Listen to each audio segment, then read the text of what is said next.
we're going to solve a system of equations right here using matrix row operations. Now, we've gone over some of the details of this in class, but I'm going to go through the steps again for you here. The important points that I want you to take note of are, one, right here. This is very important. All these row operations that I'm allowed to do. There's really not that many types. I can switch any two rows.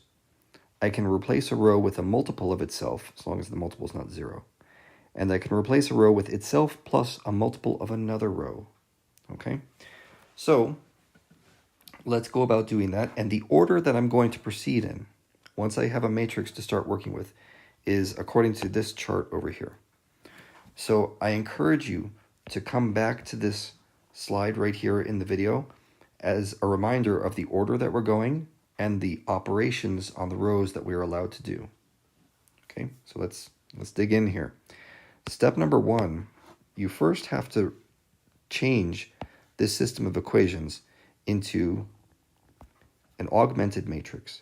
And if you take a look at what happens, I'll circle some of the numbers so you can see how they're going here. See that -3 popped up here. This +3, there it is, and the -3 right over here. And likewise for the second row. Okay. Once you have that augmented matrix, it's time to start doing row operations. And our goal is to make it look like this, with a diagonal set of ones going from top left to bottom right. That's called the identity matrix.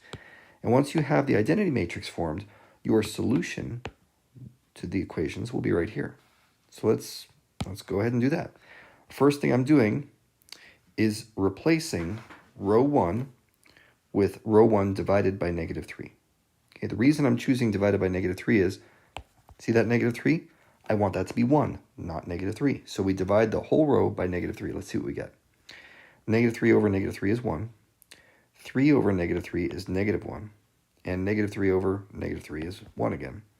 The bottom part has not changed. That's still 1, -4, -2. You can see we're closer to our goal, but only a little bit closer. We've still got more work to do. Step number 2, we're going to replace row 2 of this new matrix over here, this one. We're going to replace row 2 of that matrix with row 2 minus row 1. Okay, so for every one of these calculations, I'm going to do row 2 minus row 1. 1 minus 1, well, that's going to be 0. How about next? Let's do -4 minus -1. Okay, so -4 minus -1, that's going to be -3. And then our last column right here, -2 minus 1, well, that'll be -3 again. Now, that was just row 2 getting replaced. Row 1 didn't change, so I can still keep that the way it was. And you'll see now I'm one step closer to the identity matrix on the left. I now have not only a 1 in the top left, but I have a 0 in the bottom left. That's great. Next step. Let's take this one we just did, and now I'm going to replace row 2 with row 2 divided by -3. And you might wonder, why am I doing that? Well, take a look right here. See that -3? I don't want that there. I want a 1. That's the diagonal of 1s. So to get rid of the -3, I'm going to not add 3. Remember, you can't just add numbers, but I can multiply or divide. So we're going to divide this whole row by -3. Let's see what we get. 0 divided by -3, that's easy. It's just 0. -3 divided by -3 is 1. And that's this entry also in the bottom right. And then the top row did not change. Remember, I was only replacing row 2. So the top row is still 1, -1, 1. And you see now I'm very close to the identity matrix on the left. There's just one more thing to do. Can you figure out what it is? Pause the video, see if you know the last step.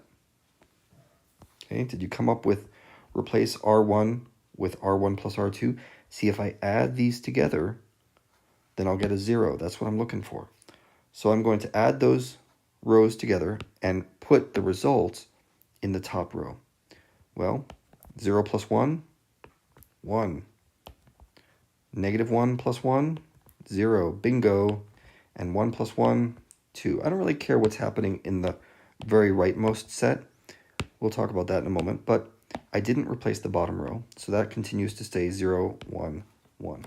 Okay, we're basically done. If you take a look at this, you notice I have that diagonal of 1s that I've been talking about. That tells me I'm finished with my row operations. And what's over here are my solutions to the system of equations. So I simply say x equals 2, y equals 1. We're done. If you want, you can go back and check in the original equation, right? Plug x equals 2 and y equals 1 in here. See if you got it right. This is not a bad move, considering all the work we just went through to get this. You might as well just do a quick double check, see if you were right.